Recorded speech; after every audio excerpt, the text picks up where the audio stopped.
Event will be beginning in shortly. Please wait patiently.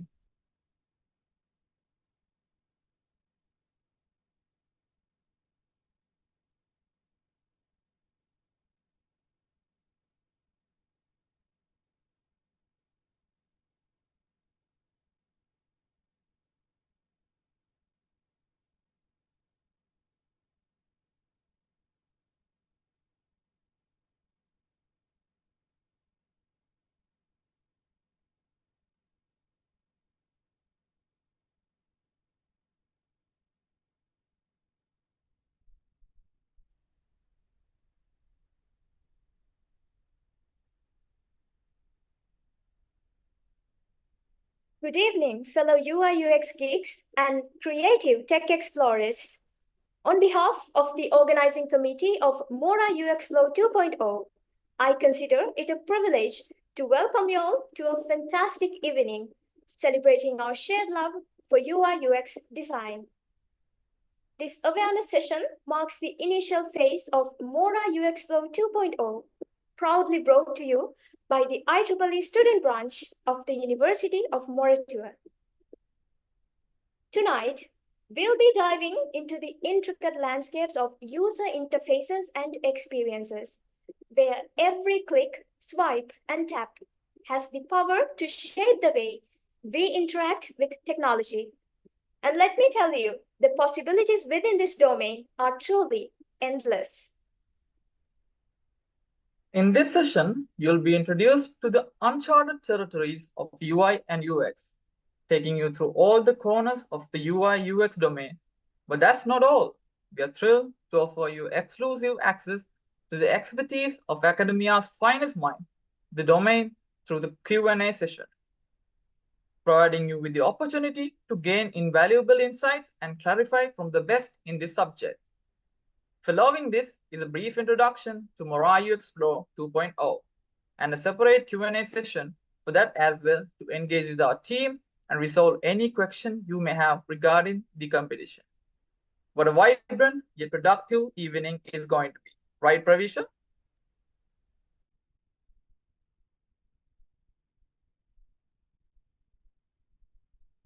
Absolutely, Adiba.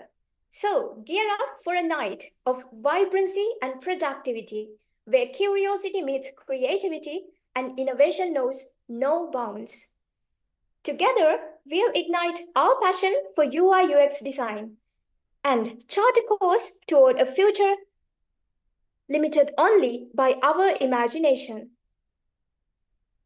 To guide you through the landscapes of UI UX, we have the privilege of welcoming the finest minds in the country, a panel of distinguished experts in academia from none other than the Department of Computer Science and Engineering of the University of Moratuwa.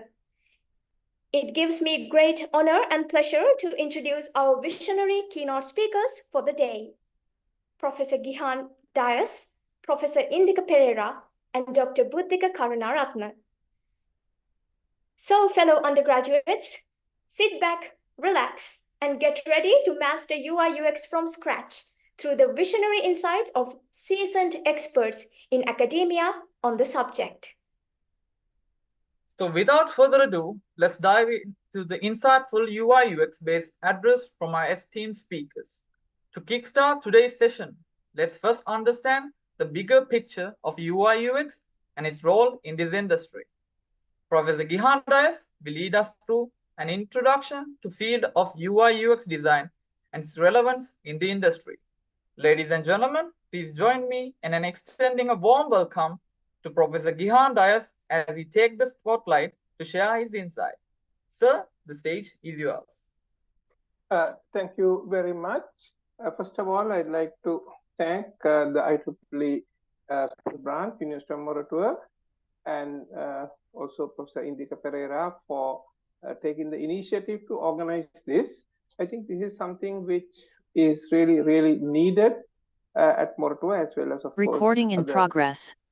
Universities. So let me just explain a bit why I am so much interested in this. So we obviously will look at many applications web-based applications, Android or iPhone or whatever apps, and various other things, including, of course, embedded devices, smartwatches, all sorts of things. And I am often horrified or very unpleasantly, I would say, well, it's unpleasant at the complete lack of proper user interface design in many of these. And I can point you at many sites put out by very reputed institutions, sometimes not only in Sri Lanka. I can point out many foreign websites or web-based applications which have very poor user interfaces. So one of the things I also want to mention is that a lot of people, when they say computer science, they think of coding in the sense of while loops, if, then, else, subroutines, and parameters, and all sorts of things like that. Many people do not spend a lot of effort by putting their, I would say, their mind in the shoes of the person on the other side. That means the person on the other side of your device, on the other side of your computer, your phone, or any other device, the actual user and what they feel. Right? So you may have the most fantastic algorithm, most fantastic software. But if the user who is using it finds it difficult, finds it unintuitive, he gets somewhere and does not know what to do. So I have been supervising, in the sense, overall in charge of some software, and we have instituted a feedback form and get users to and ask users to give their comments. Now, once we do that, we realize where they get stuck. They say, I went to this screen and there were so many buttons, I don't know what to do. Or I go here, I want to pay I thought I want to pay by credit card, but once I go there, I decided I don't want to pay by credit card, I want to pay by, say, bank transfer. So I changed my mind. There was no way to go back, right? And in some using this, I've seen the OK button is on the right hand side. So you press OK, OK, OK. Then on the fourth screen, the right hand button is cancel and the OK is somewhere else. So what do? You hit the right hand button and cancel everything, and then you get very annoyed. So this is all part of the theory of user experience design. Also, I want to mention, a lot of people, when they think of UX, they think of computers. But that's not all. Today, most people access information systems through mobile devices. Right? And also some people, even if they use a computer, they may have a huge big screen. I have noticed that many people, they assume a screen is a certain size, the XPGA size. And if somebody has a huge big 4K screen or something like that, all the icons are tiny and maybe in one corner of the screen, and the rest of the screen is black, because he has not thought of large screens. He has not thought of small screens. Then somebody might try to access your application on a smartwatch. Have you considered that? Right? I would say that 99% of software developers have not thought of scenarios like that. Then what else? Voice input, right? And voice output. Now that is very important, and it's going to become even more important. So UX does not mean screens only. It does not mean a mouse, right? Very often now nobody uses a mouse, right? I'm an old-fashioned person. I still have a mouse. So I can show you. There's a mouse. Okay. But most people do not like to use a mouse. So they might use a touch screen, or they might use voice. So many people are now doing voice typing. They don't like to type with keyboards of any type. They do voice typing. And virtual reality, augmented reality, gesture-based computing, all of those are becoming very important. So as user interface designers, or in fact, every software designer, every software engineer must master user interface, unless you are really doing some low-level protocol where two computers are talking to each other and there is no user anywhere in the vicinity. Fine. In that case, you deal with the algorithms and the protocols and the bits and the bytes and JSON and all those things. That's fine. But if a user is using your software, you have to look at user interface, right? So it's a very, very important thing. So I'm happy that all the 302 people have joined at the moment. Maybe a few more will join in a little while.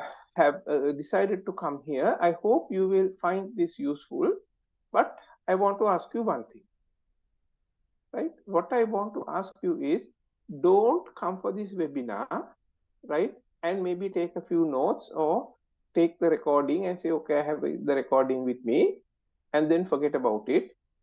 Try to apply some of the principles, like well, I let the other speakers talk about the principles. Some of the principles of user interface design, at least in the next month, right? The month of March 2024, apply one new thing you learned today in something you write, some piece of software you write. So please do that.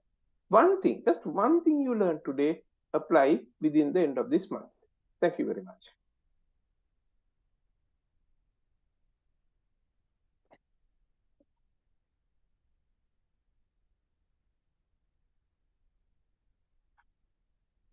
Okay, I'm done.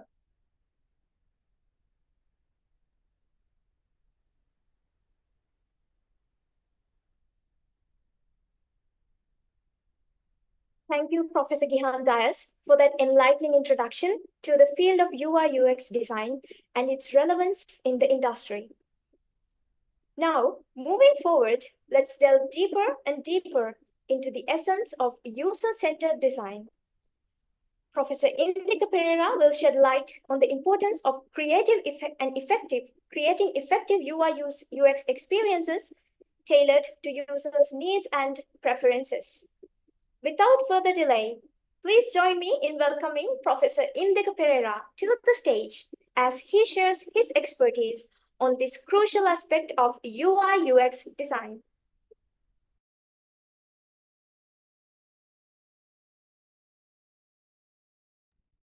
Excuse me, you're muted, sir. Thank you very much, and I welcome the participants for this session, and I hope that you will learn from what we talk here. And Professor Gihan gave a very good introduction to my topic, knowing the user and try to understand his needs by reaching to the user's shoes from the developer's point of view. So I have prepared few slides. It's not very advanced, so I know that there are different participants coming from various backgrounds. So let me share my screen and then have some interesting ideas so that you can search them for further and practice them in your design and work.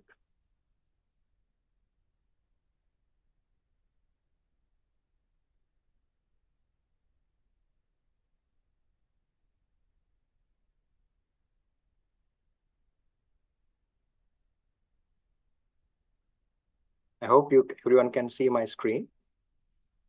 Now,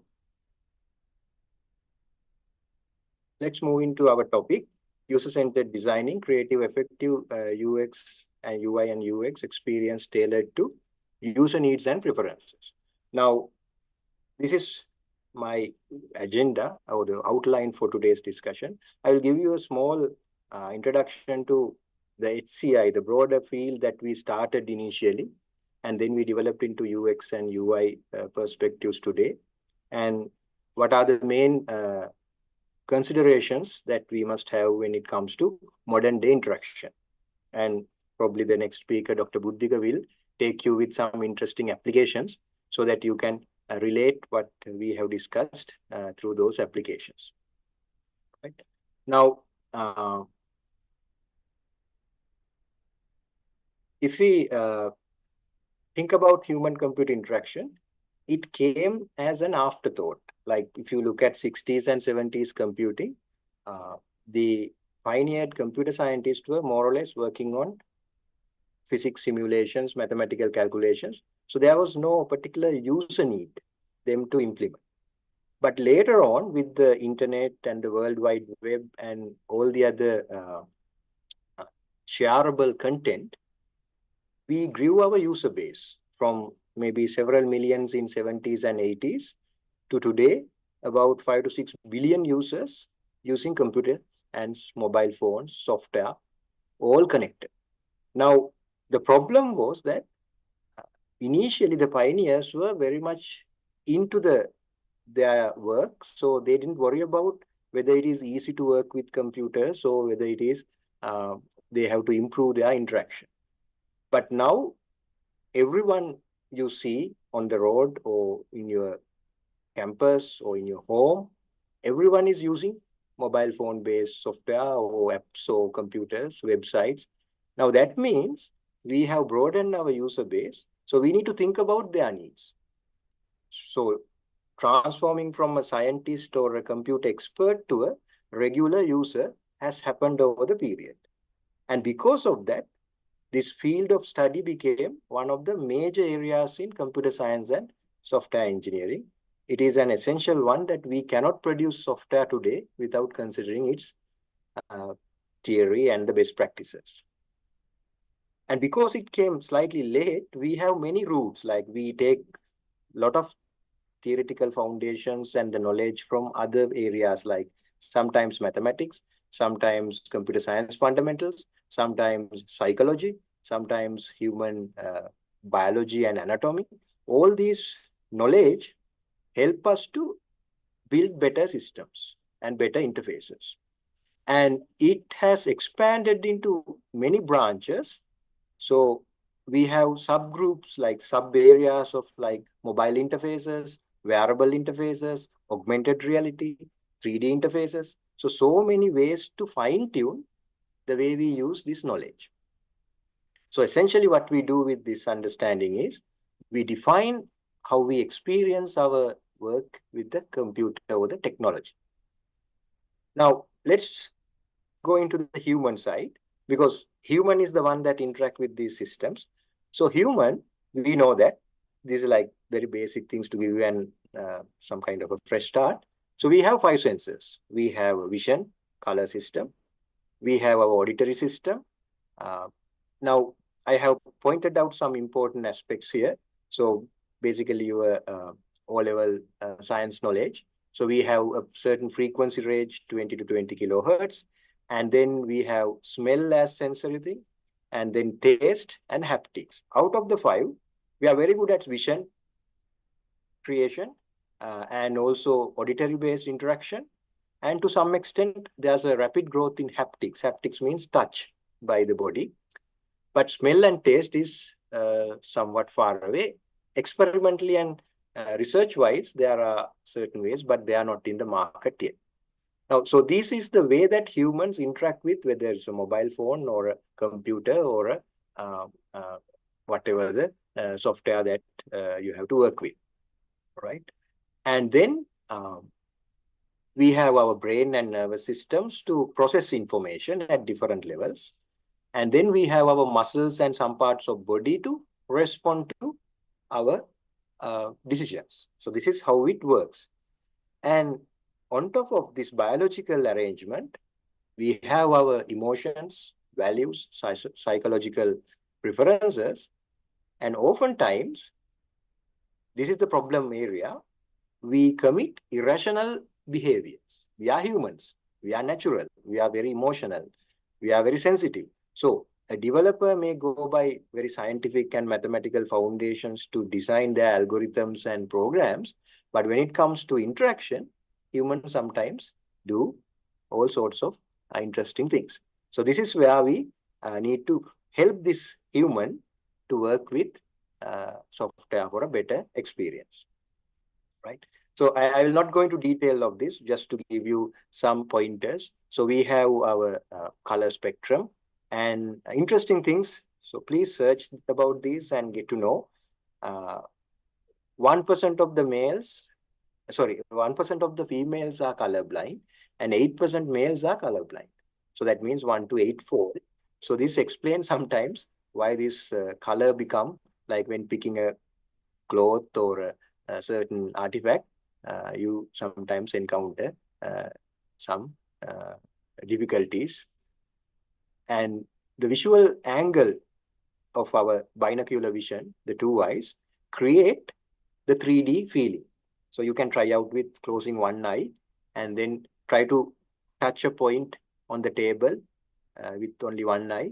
You find it extremely difficult to get the depth and the distance right.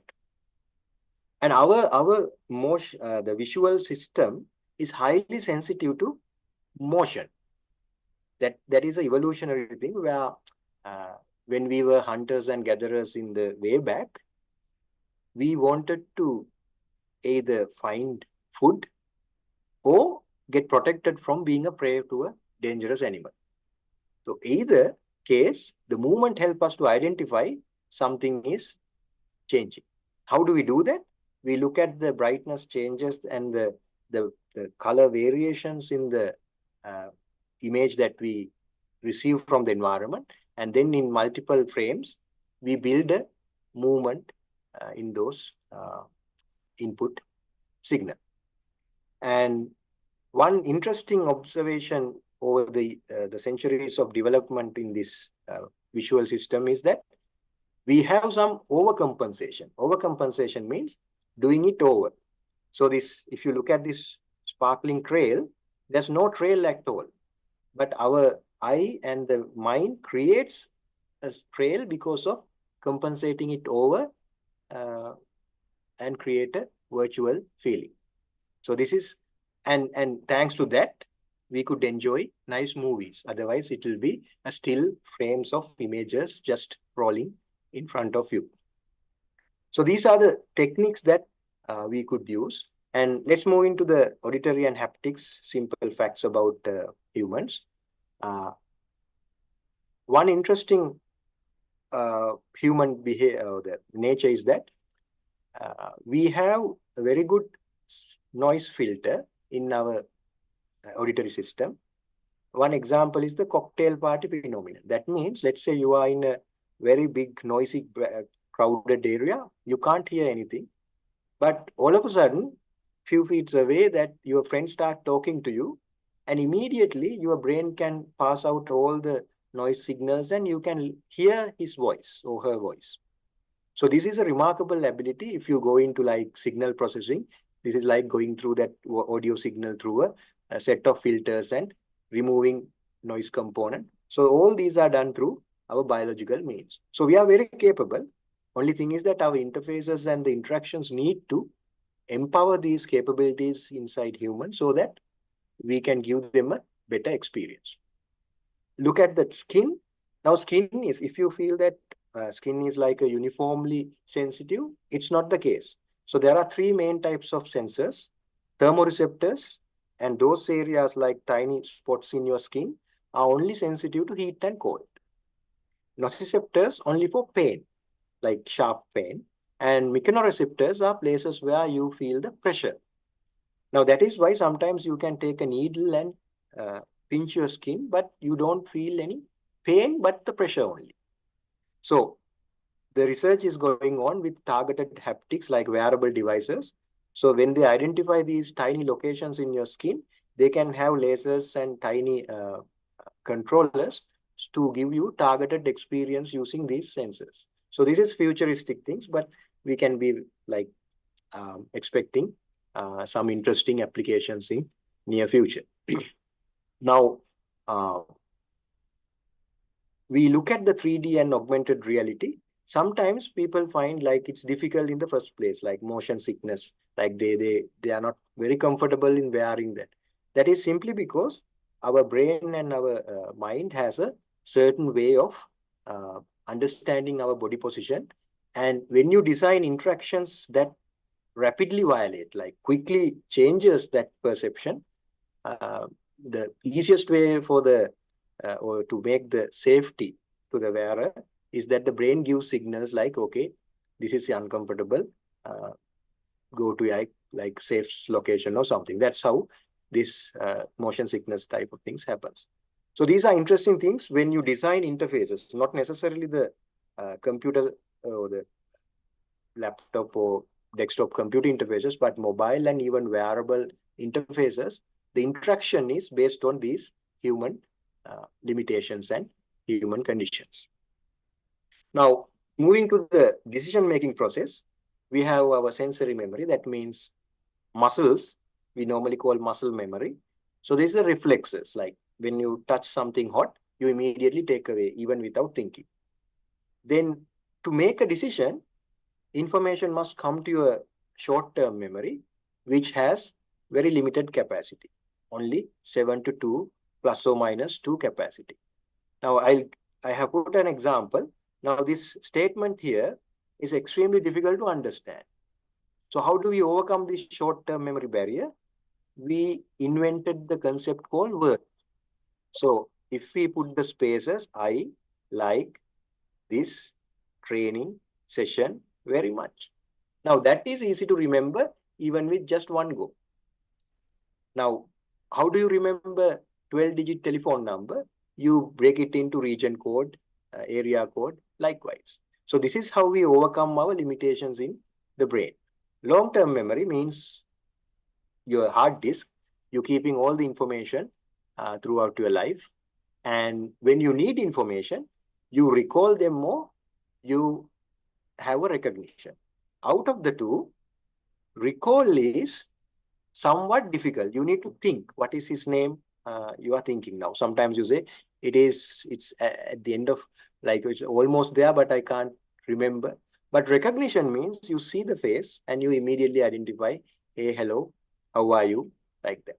So using recognition like icons, images, some visual pointers is always helpful to the user than recall.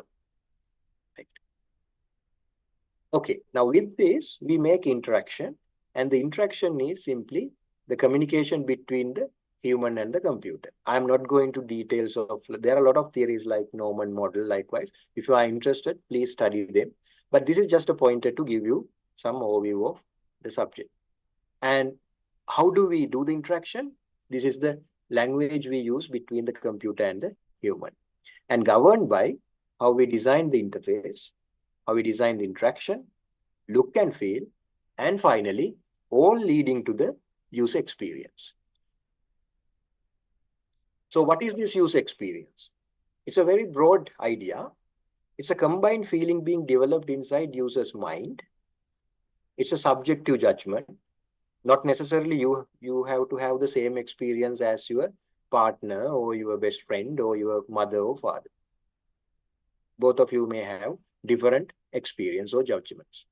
Rational or irrational thinking, the way you take the decision, can affect the experience. Emotional states, sometimes you are very tired and you are not so happy, that affects your experience. Personal preferences, sometimes you know this is important, but you don't like it.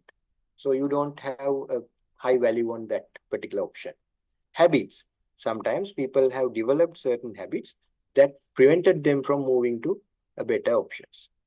Sometimes previous learning. This is why it is important to you to learn things correct from the beginning, because sometimes when you learn things like inaccurate knowledge you accumulate, it may be difficult for you to get out of it and see the true reality. And even if we fix everything, sometimes nothing fits for the need. So this is a important thing to understand. User experience is a highly sensitive thing where you need to play with the humans' emotions and their feelings. Now this is if one asks UI and UX, it's a simple few examples. Try to understand now. There's nothing wrong in this UI. It's perfectly fine. Nice ketchup bottle or a sauce bottle. nice road pathway, a somewhat acceptable cup of tea. It has pointy, sharp edges. But UX means, now here, this one is always better. Why? Now, to get the ketchup or the sauce at the bottom of the bottle, you need to put some effort. While this design always ensure that it's easy to get. So this one people prefer than the previous one. And the UX, this case, people ignore even the nice, better design and take their own cut short path to get the work done. And here also, user try to use that particular interface, might get some unpleasant feeling. So this is the difference. So you may do fantastic designs, nice interfaces, nice interactions, but when it comes to the user experience can be different than what you expect. So how does this user-centered design help us to get better user experience? So the user's expectations, objective, and preferences are the primary factors to determine the design decisions. So if you practice the user-centered design, user is always the center, and we take our design decisions by looking at his objectives, preferences, and expectations. And also it ensures user is always collaborating with the design and the development team. So if you look at how these factors contribute, there's some information for user to work with. There are user needs to be fulfilled, and there are some particular goals, not necessarily so organizational or software or functional goals that user tries to achieve. All these three combined effect felt by the user experience. So how do we help the users through user-centered design? We help the users to prevent errors. When you design interfaces, make sure you, as much as possible, help the users to do the thing or do their task without making either slips or mistakes. So what are the slips? User knows what to do. He or she tries to do that, but accidentally, like maybe like in your phone, the keypad, the two buttons are close by, accidentally presses the other key. So that's a slip. Mistake is, from the very beginning, they don't know what to do. So their understanding is wrong there. So maybe your user manual or how you help them to understand the interaction is not sufficient. So how do we prevent that? Slips we overcome by better interface design, and mistakes by giving proper training, or iteratively you give them multiple trainings time to time to overcome their weaknesses. And when you do that, users feel that their experience is better and they can more engage with the system that you provide. The other thing, finally, user-centered design. Universal usability is a concept emerging where we try to have as much as possible users in our community, user community. Now, mainstream users like perfectly, like us, who can see things, who can type, no difficulties, no disabilities, nothing, who are literate, who knows the technology. So they are like a very fortunate group, but unfortunately, as a fraction of 8 billion people, this is a very small fraction. So if we don't do designs aiming the other groups, we are leaving out substantial portion of the human population. So now the trend is that we use multimodality. If a user cannot see, we use auditory signal to them to interact with the interface. If the user cannot type because of some motor difficulty or finger issues, we give them to speak and then interact with the interface. So that is more modalities than one, multimodality. More inclusiveness. We are bringing more and more user groups into the interaction and give a better experience. It's a universal right because, I mean, technologically, we are there that we need to provide the technology access to all the people in the world. So it's a universal right as maybe like water, air, access to information through these interactions is a right. And we used to think it as a cost, doing better designs and you doing better ways of interaction as a cost. But today, the paradigm change, we see it as an investment where many more users come in and enjoy our services and be part of the user community.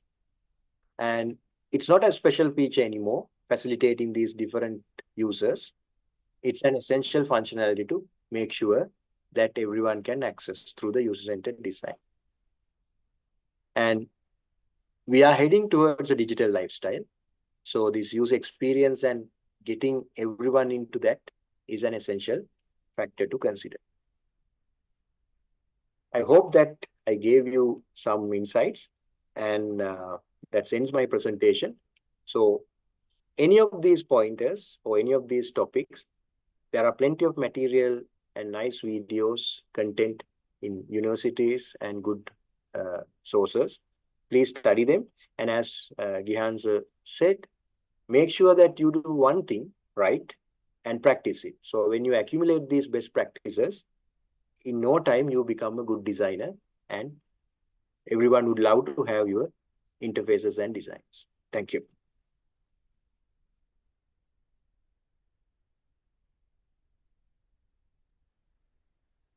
Thank you, Professor Indika Perera, for your insightful discourse on user-centered design and its significance in crafting effective user experience. As we continue our exploration of the dynamic field of UI/UX design, let's now turn our attention to the evolving landscape of this industry. Dr. Buddhika Karunarathne will provide us with a brief overview of current trends in UI/UX design and insights into the future trends. Please join me in extending a warm welcome to Dr. Buddhika Karunarathne as he takes the stage to share his expertise in the ever-evolving domain of UI and UX design. Over to you, sir. Thank you. First of all, I would like to thank the organizing committee for inviting me to this event. It's wonderful to see, as Professor Gihan and Professor Indika mentioned, that we have a good audience with interest in UI and UX, getting into that introduction and exploring that field of study. So it's quite encouraging. Thank you, first of all.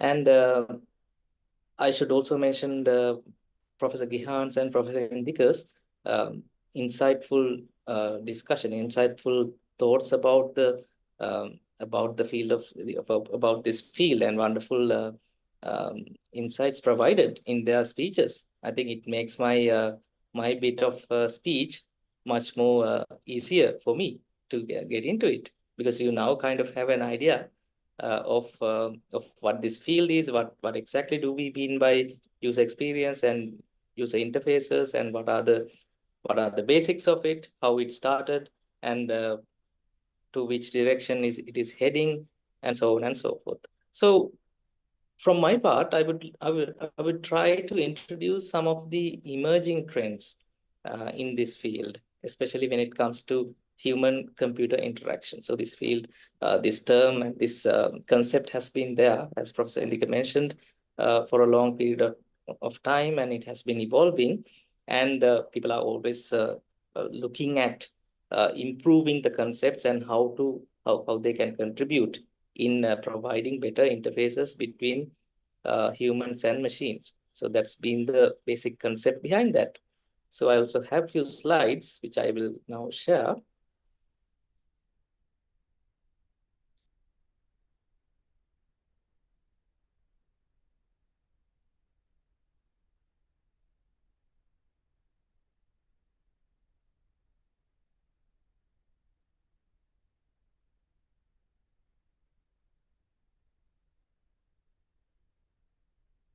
Right. So what I would like to discuss very briefly, as I said, about the emerging trends. So what are the future directions? What people are looking when it comes to human-computer interaction? What are the next steps? What are the emerging new pathways that researchers, people who are interested in this field are looking at. So I will start with an interesting visualization, as you can see here. So this is actually from an activity that we have conducted recently, a few months back. It's actually from a class that we introduced them the concepts of human-computer interaction. And as part of one of the activities, we asked them to go find some emerging trends, some new things. First, we introduce them into the field. What exactly are we looking at here? What do we discuss? What are the basic concepts? And then we ask them to go and find out what are the recent trends, what is the future in this field. So this is from what they found out. So as a class, they looked at different concepts, different products and systems related to enhanced interactions. So the keywords related to those applications, those products, I have summarized them here. So I tried to put it into a word cloud visualization in this case. So you should see some of the commonly referred phrases and concepts in this visualization. For example, I think already in these discussions, augmented reality, mixed reality, and also virtual reality, and also some references to artificial intelligence, different kinds of interfaces. Multimodality also has been also referred. So these are the most frequently mentioned and referenced concepts when it comes to the futuristic view on improving interfaces, improving human-computer interaction. So we will look at some of these in brief. I'm not going to go into very details, but this will provide you some pointers so that you can get a basic idea, at least get introduced to the terms, and then you can find out more information if you're interested. And I'm sure you will be interested, since you are interested about this on this topic, on this field of study. So these are some things that you should actually go and look out. So let's begin with one of these mostly referred concepts, which also was mentioned in the previous talks as well, the concepts of augmented reality and virtual reality. So in these concepts, what the technology is trying to do is trying to minimize that gap, minimize the lines, blurring the lines between the physical and the digital worlds. So initially, so in the conventional viewpoint, so there are the computers or any other device that we have, and on the other side, there's the human who is trying to communicate, who is trying to interact with the system, and the gap between that system and the human is quite a distance initially. So conventionally, so what we try to do, or what the by improving this concept, by introducing these concepts, what is expected is to minimize that gap. So in other words, trying to blur the lines. So trying to immerse humans in what we identify as a digital world. So if you take the augmented reality concept, what it tries to do is it tries to overlay some digital elements into the real world. You actually might have used this even though unknowingly, because it is quite possible that you have played some games in this day and age which involve augmented reality. So there's a question asking, can you all see my slides without issues? Buddhika, is it in the present mode? Presenting? Okay, so I Right. There has been. I perhaps need to share my full screen.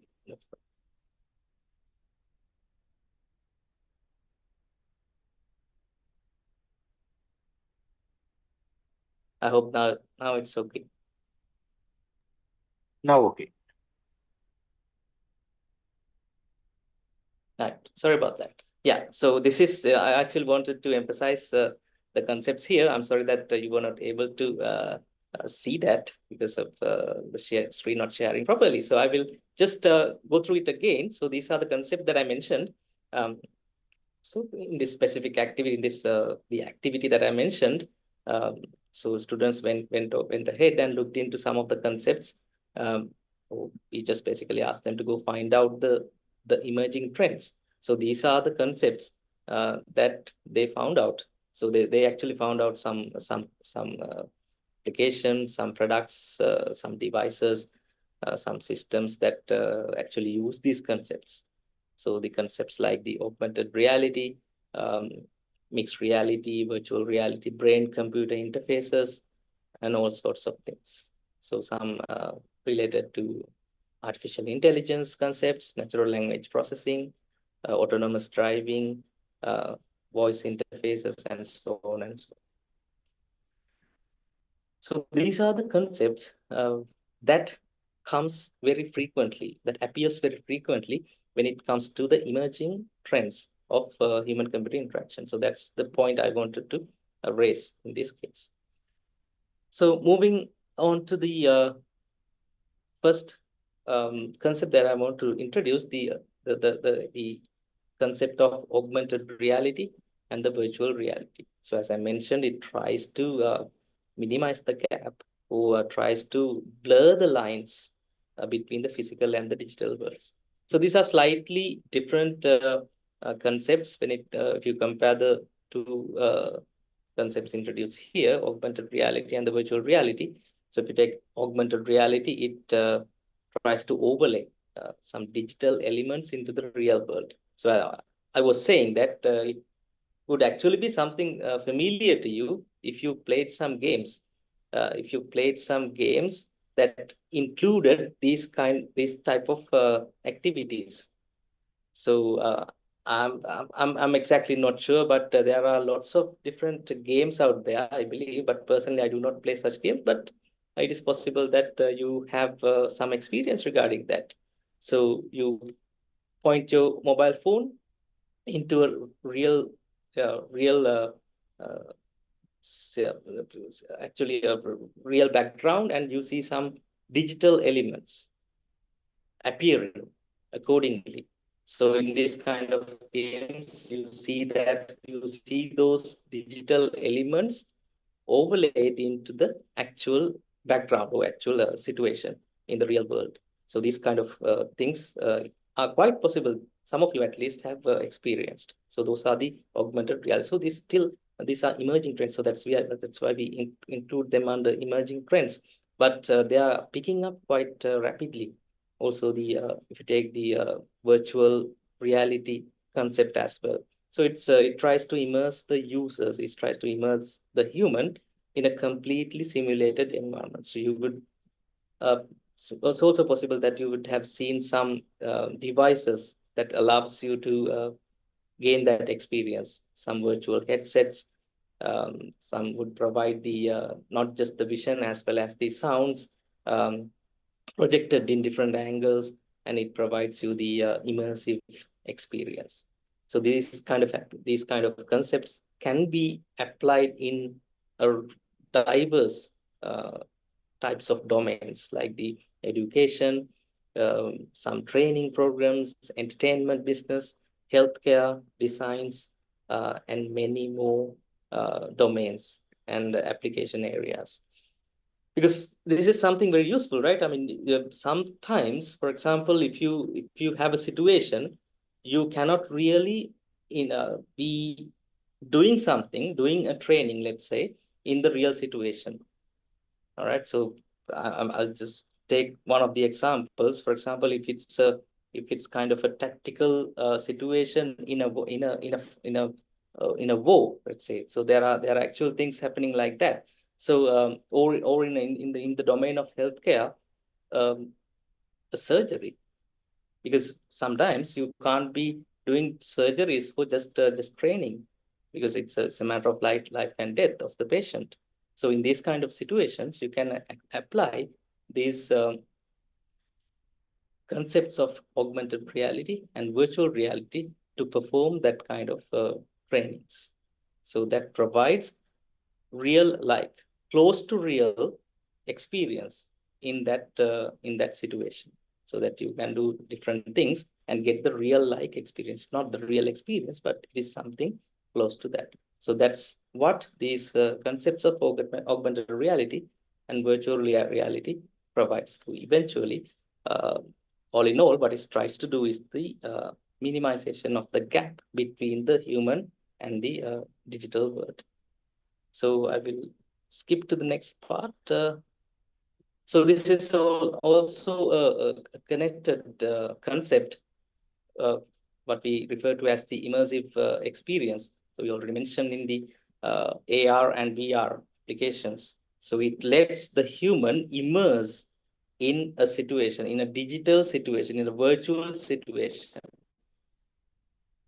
And it aims to create a sense of presence. So it is also connected with lots of different other concepts, like the sensory stimulation provides interactivity, tries to achieve realism and presence in the digital world, and it would also be connected to some emotional engagement as well.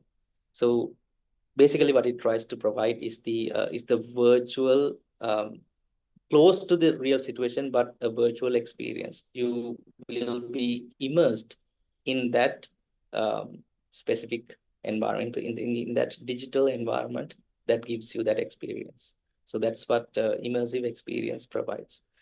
So as I mentioned, there could be lots of different systems and devices, products that allow you to have this or experience this these concepts. So I'm sure you will be interested in looking at some of them. So there are commercially released products, such products available in the market as well. So moving on, this is also one of the interesting concepts mentioned, interesting concepts identified in that study that I mentioned. So these are brain-computer interfaces. So the overall concept is trying to detect, trying to read the brain signals. And by doing that, how can someone, or how could you allow users to control devices with their thoughts? So that's the eventual target of such BCIs, so brain-computer interfaces. So you can imagine, right, if that can be achieved at least to a certain extent, especially some people who have special needs with some disabilities, for example, they will be providing them with a lot of an added dimension to work with machines, to work with digital interfaces, machine interfaces. So brain-computer interfaces, the concept of having brain-computer interfaces is trying to do that with having or trying to detect the brain signals and using them to possibly control devices as well. So that's about BCIs. So this is also an important one, and this is something that is quite practically already available, which we refer to as the natural language processing techniques, and connected to that is other voice interfaces. I'm sure that this would be something that most of you have used. So if you talk about some of the popular voice interfaces already integrated into your mobile phone. So given that you are using what we refer to as some popular operating systems in the mobile domain, would be iOS or Android, all right? So in the case of iOS, you have access to Siri. If it's Android, Google Assistant, Amazon Alexa. So all these, we can refer to them as voice interfaces. So these are like personal assistants that actually work with voice commands. They can respond to voice commands. They can understand what you say and accordingly provide responses. So it provides once again, an added dimension, an improved way of interacting with the machine, with the mobile phone specifically. So these techniques are quite rapidly changing and evolving. So there are lots of advancements in the field of natural language processing, and lots of research is going on in such fields. It allows basically people, computers, to understand what we refer to as the natural languages, how to better understand. And as a result, these voice interfaces are also becoming quite popular. And if you take a couple of years back, or let's say 5 years back, and compare the situation today, the accuracies, the level of the performances of these voice interfaces have actually gone up. We have seen quite a significant improvement in such voice interfaces. So that's also can be considered as one of the significant parts of emerging technologies in related to human-computer interactions. And then moving on to multimodal interaction. So this was also mentioned, especially in Professor Indika's talk. So it basically what it does is combines different methods for interaction. So we already are aware of the general ways or the conventional ways of interacting between a machine. So when it comes to a computer, you use the keyboards, the mouse. So those are the conventional ways of interacting with a computer. But the future is you're looking at trying to provide commands using voice, hand gestures, touch, and many more things can be. We can expect many other different combinations of those as well to interact, to enhance the interaction between a human and the computer. And it would aim at making interactions more natural and efficient. So that's what is expected by introducing multimodal interaction methods. All right. And that actually brings me to the end of the content that I wanted to introduce with regards to emerging trends and technologies in relation to the concept of, or in the field of human-computer interaction. I hope you would have some points to take. I hope you had some new things to learn, and if you're interested, please go and look at further details. There are, as I mentioned before, there are commercially available products related to almost all these concepts, and they are developing, they are changing quite rapidly, and you can actually try some of those and apply what you actually learned about those techniques, and possibly, if you are interested further, you can actually work on such topics and possibly contribute into the field of human-computer interaction. So you would be contributing, one of the contributors to the field. So that would be the ideal situation. So that ends my my kind of brief introduction into that. So I hope that was useful. Thank you.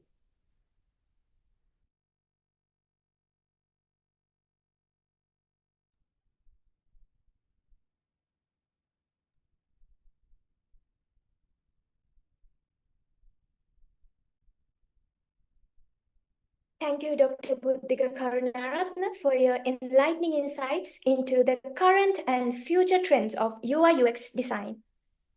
I'm pretty sure that the insights given by our esteemed speakers served as a feast for all the passionate UI/UX loving young blood in the audience today. So with that, we've now reached the most anticipated part of our session, that is the Q&A segment.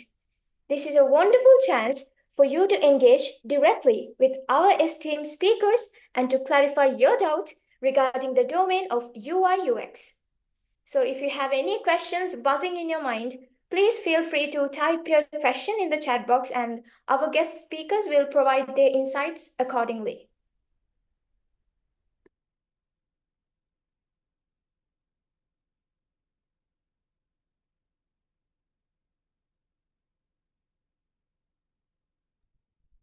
I think we have one question. How do you go into the field of BCI, brain computer interface?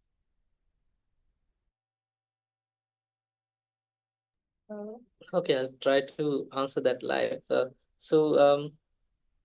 Interesting question. I think your point of entry would be to actually study, get your start in the study related to the field of human computer interaction. So that would give you the basics, that would provide the basic understanding and basic knowledge about that field, and then possibly it would make it easier for you to get into the enhanced or get into the more advanced topics in the field, like the brain computer interface related studies. So that would involve some of the experimental studies as well, which tries to capture the brain signals. For that, you'll be using some kind of tools and equipments that tries to get the signals, record those signals, and use them in different ways to achieve to basically identify those brain signals. So that would get you. So if you are interested primarily in that line of work, so I think studying about human-computer interactions and its fundamentals would give you the start that you need. Okay, thank you, Dr. Buddhika. We have another question. How has the demand for UI UX designers evolved over time, and what factors contribute to this demand?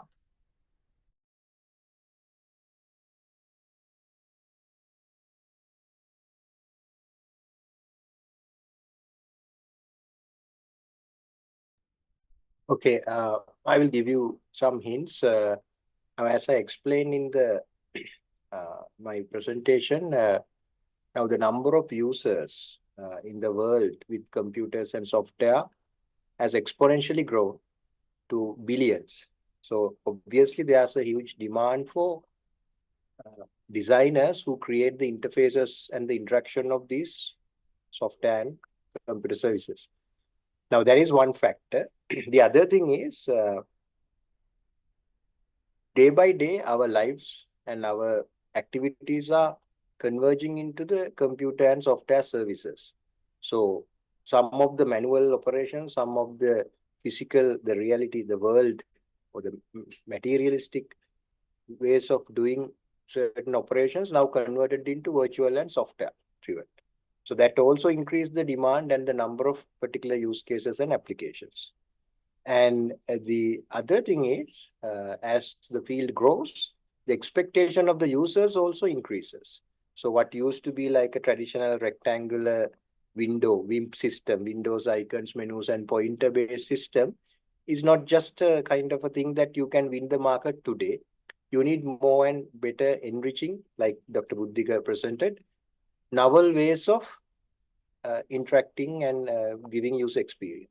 So all these means that people who are capable of doing this UI UX work, the numbers are like the demand is increasing.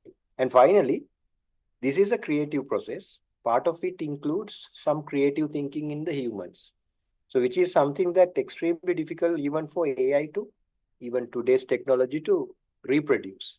So this is one of the areas where a lot of UI and UX expertise is highly sought after, even for next few years.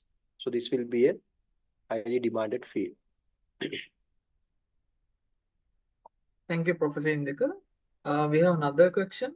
Why is a user-centered design approach crucial? And can you share examples of companies that have excelled in this aspect?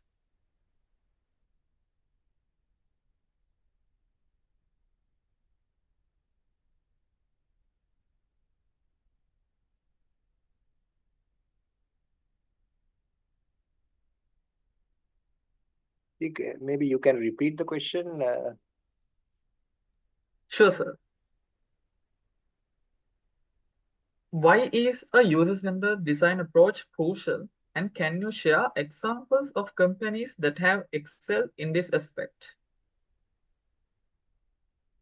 I think we discussed that in detail, and because now the user needs and the user expectations are different compared to several decades ago working with computers.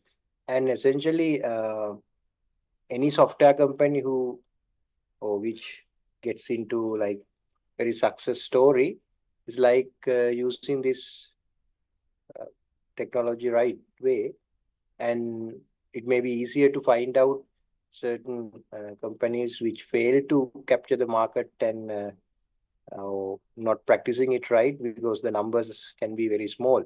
Everyone is doing it. So, I mean, there are many success stories. You can look around and figure out. Nobody wants to, in the competitive industries, nobody wants to be like lesser value than their competitors. So everyone is using this UI UX work to impress their client and users to get a bigger market share and increase their profits. There is another question. Can you explain about ontological modeling, sir?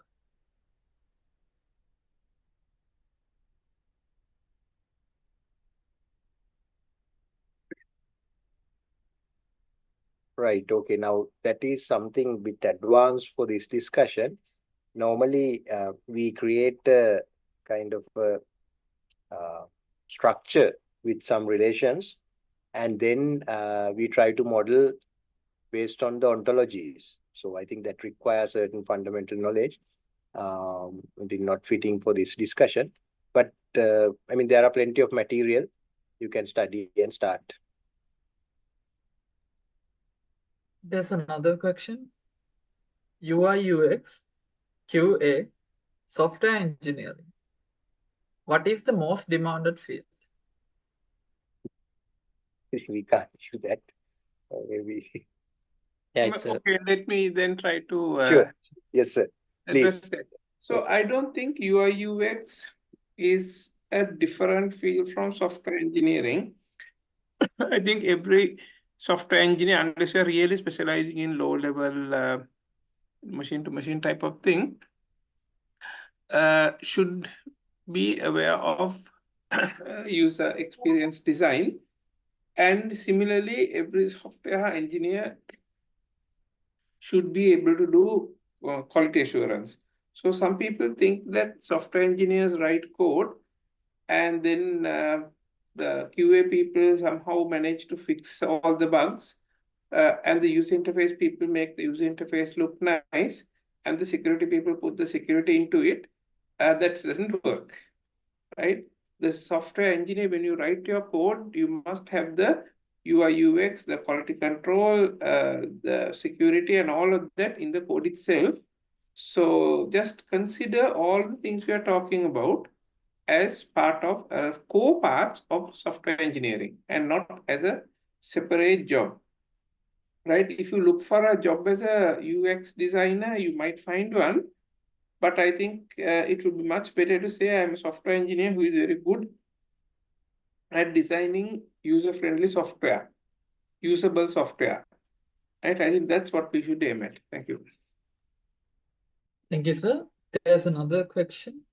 Is using libraries such as Tailwind, Daisy UI a common and best practice in UI UX design? Or starting from pure CSS, JS, React, etc. is considered the most professional practice in the industry?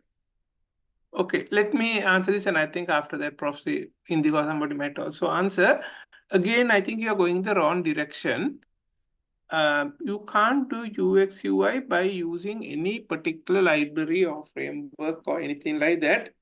You have to think in your head, what is it that you want and do. So certainly all these libraries, frameworks, whatever will help you. For example, if you want your screens to be all consistent or have a similar look and feel or be, what do you call it, responsive and whatever other things you want. Yes, all these frameworks and so on will do that, but they will only do mechanical things.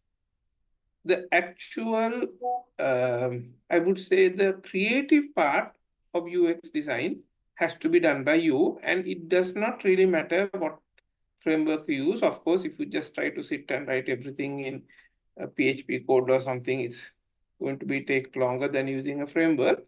But I think almost any of these frameworks can do a decent job, and but it's up to you to make sure that you provide quality interfaces. And yeah, I think maybe some of the others might also want to answer that. Yeah, I think I agree with Professor Gihan's explanation. Now, the UI and UX and user-centered design is a conceptual practice where we don't go into the operational level of how do we do that. It's a creative thinking that looking at the user's needs and do the best design for that particular need. And then you pick the technology, whether sometimes particular projects, client asks certain frameworks, languages, and technology stacks. And some other cases, you may have to use what the company or the project is given with. So that is completely immaterial because your concept must be there. And even with the best framework and the best technology, maybe the most popular one in the industry right now, if your design is not giving good user experience or not user-centered, even still that implementation can fail. So think in the concept of giving a solution in the user's point of view, then starting from the technology or the implementation level, where like the very routine things. I mean, like if you have the right concept, half a dozen of languages can be used to implement the same experience. It's not a matter at all. So there is another question. How will advancement in AI technology impact the role and responsibilities of UI UX engineers in the future? And what will happen to the demand? So I think this question is asking whether these roles would be replaced by AI technologies, I believe. Yes, sir, I guess. I don't see that happening personally in the future. So Professor Indika, you perhaps can also Yeah, comment. it's like this. I mean, now take any field.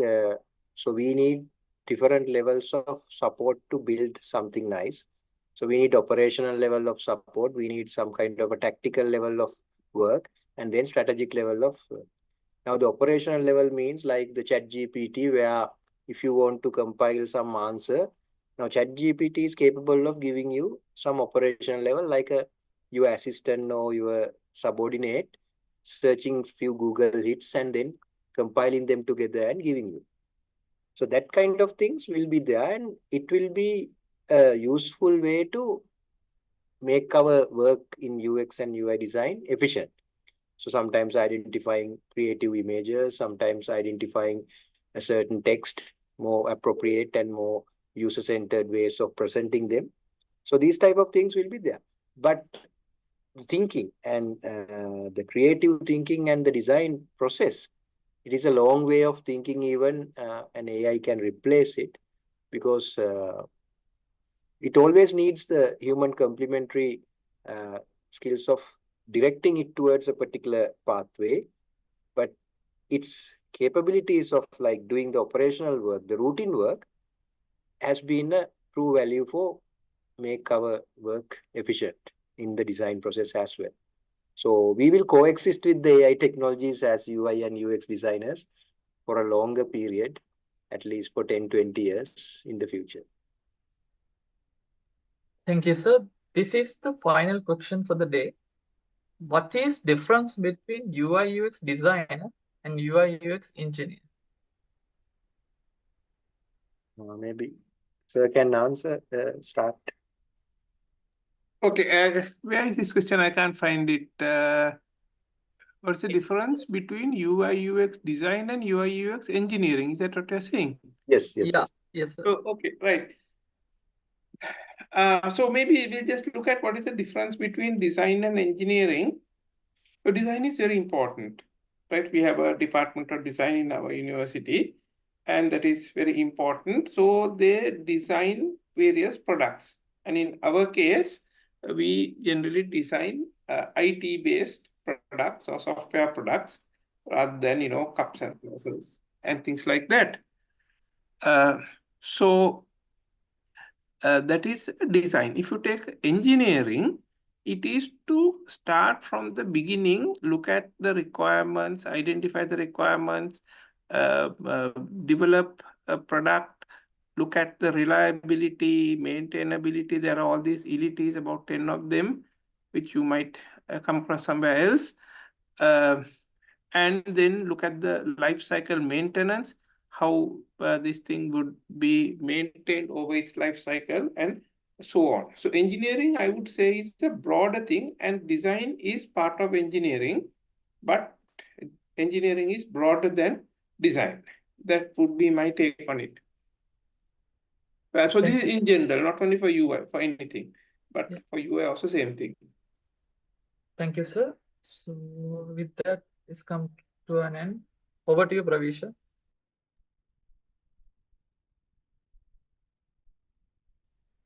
So with that, let's wrap up the Q&A segment. A big thank you to all our participants for their engaging questions and, of course, to our esteemed speakers for their very insightful responses.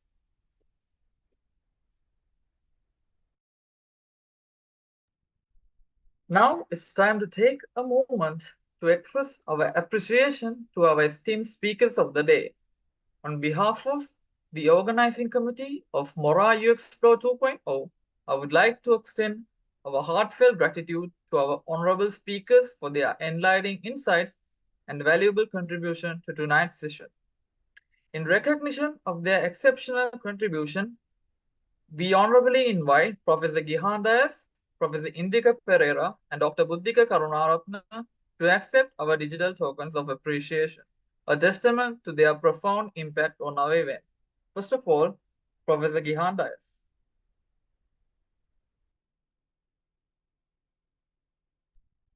Then, Professor Indika Perera.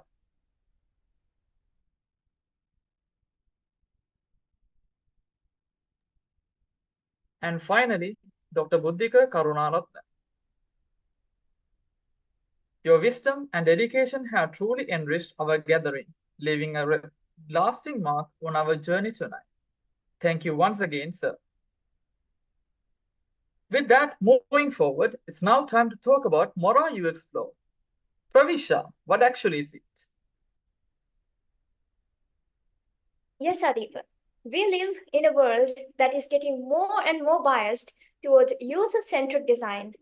And that's where the market for UI UX emerges like never before. So recognizing this trend, the IEEE student branch of the University of Moratuwa took the initiative for Mora UXplore, a project aimed at providing a platform for emerging UI UX designers to grow and showcase their talents. Mora UXplore made its debut last year with Mora UXplore 1.0, which was a huge success by the very word. We were able to draw participation from 22 universities nationwide while engaging over 250 teams and 750 plus participants. And alongside with this, we were also able to secure partnerships with the biggest industry giants in the country. So with that being said, let's take a moment to look back at the journey of Mora UXplore 1.0. Through a curated selection of videos and photos, we'll revisit the highlights and key moments of this remarkable event. So, ladies and gentlemen, let's dim the lights and relive the memories of Mora UXplore 1.0 together.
Ladies and gentlemen, as we continue our journey through the world of UI and UX exploration, we are privileged to have one of the co-chairs of our event here to walk us through MoraUXplore 2.0.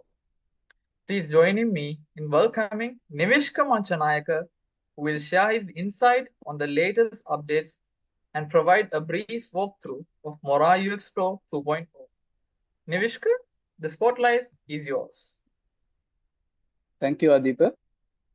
First of all, as the organizing committee, we are truly honored to have esteemed members of the academic community, Professor Gihan, Professor Indika Perera, and Dr. Buddhika Karunarathne to our session today.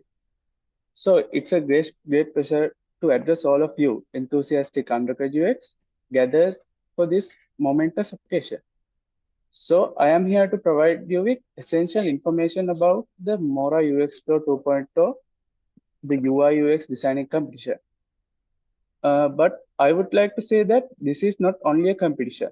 You will learn a lot of things since there is also a workshop series consisting of 3 online workshops where you will be able to gather more information, even if you are a newbie or even if you are familiar with all of UI UX designing process. So also there are 3 rounds of competition in the UI UX designing competition, where you will need to submit the necessary documents, files, and as it is in competition, the best submissions are selected, and those teams will be elected to compete further in the competition. So the workshops, the evaluations, and all are done by the industry professionals. The timeline of our event is displayed in our official website. You can just head over to our website by typing MoraUXplore.lk and see the timeline, the guidelines, and all of it. And to outline the structure, there will be 2 preliminary rounds. As I mentioned, there are 3 rounds altogether. There are 2 preliminary rounds followed by a semi-final, and there will be a grand final at the end, and it will be a physical one.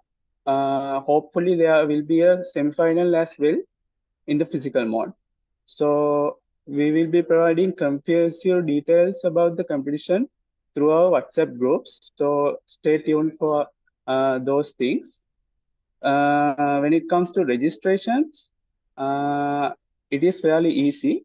You can just head over to MoraUXplore.lk or just type MoraUXplore at the Google bar and click the first link. You will be headed to the MoraUXplore website. Then just click the register button.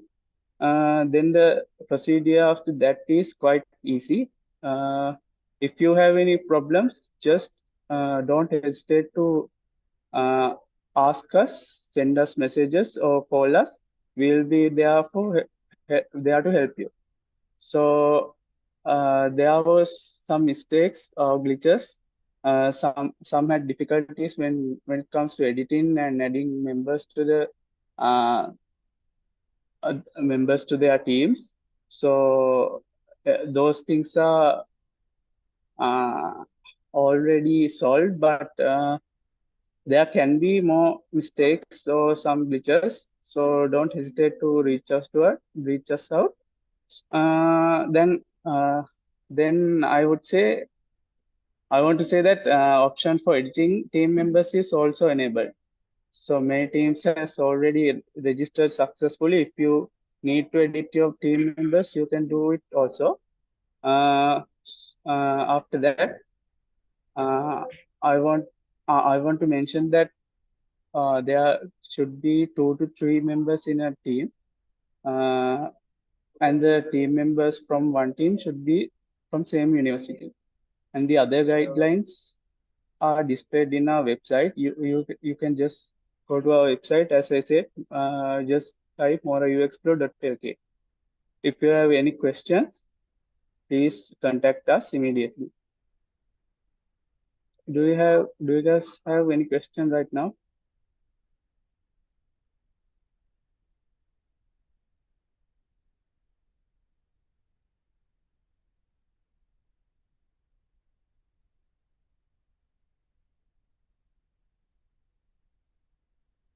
Check. It's not coming up. Sorry.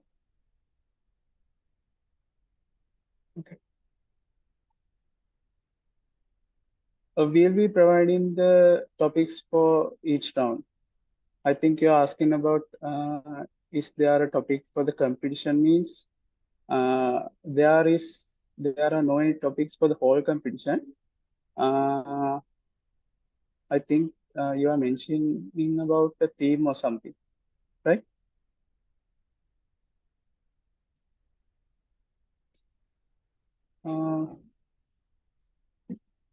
There is no specific topic. We'll be providing topics. We'll be providing the information comprehensively later. So stay tuned in our WhatsApp groups. Unfortunately, school students can't join this. Only the undergraduate level students can join, university students.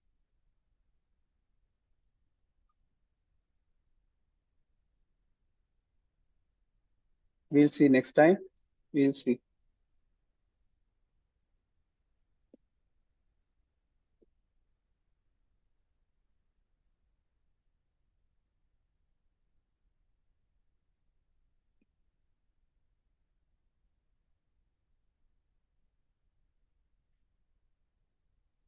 Okay. Is there any question? Any more questions about the competition? Yeah, there is a YouTube live going on. So you can just head over to, we'll provide the link as well. Just head over to student branch, University of Moratuwa YouTube channel, and you'll see the video there.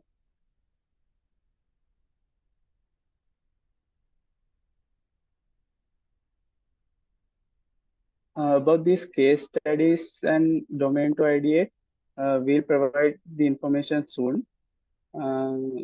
Most of the time it will be on a case study. Yeah.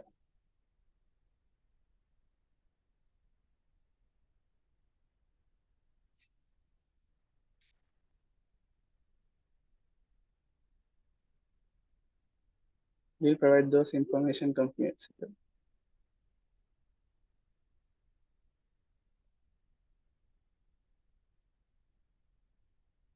Are there any more questions?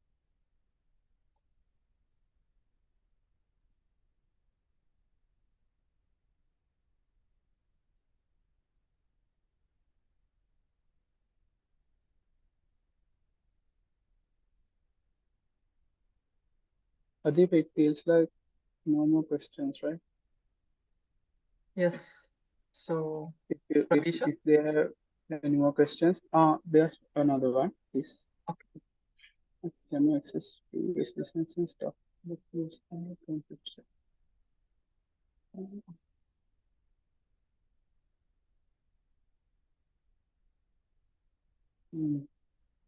We'll see about that. Adil, we'll see about that. It is noted. Okay, thank you.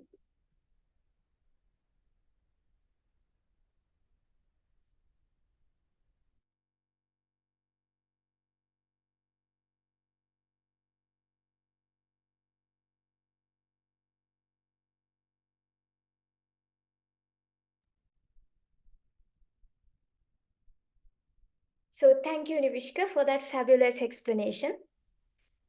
So before we officially conclude this session, on behalf of the organizing committee of Mora UXplore 2.0, I would like to extend our heartfelt gratitude to each and every one of you for your active participation and engagement throughout this event. Your enthusiasm and dedication have truly made this session a success. And also, a special note of appreciation goes out to our esteemed speakers whose insightful sessions have enriched our understanding on UI UX design. Last but not least, I want to take a moment to applaud each and every one of you for your dedication in this field. As we all know, it takes courage to pursue your passions, and by just being here tonight, you have already kept that one foot ahead. And also a gentle reminder, if you have any questions, please don't hesitate to reach out to any organizing committee member. Like we are here to support you throughout the entire registration process. Over to you, Adipa. As we bring this session to a close, let's carry forward the knowledge and inspiration gained here today into our future endeavors. Remember, the journey of learning and exploration truly never ends. Thank you once again to our honorable speakers and our passionate participants. Wishing you all continued success and growth in your UI UX endeavors. And until we meet again, good night and take care. I'm Adipa Karunarathne. And I'm Pravisha De Silva, officially Officially signing off.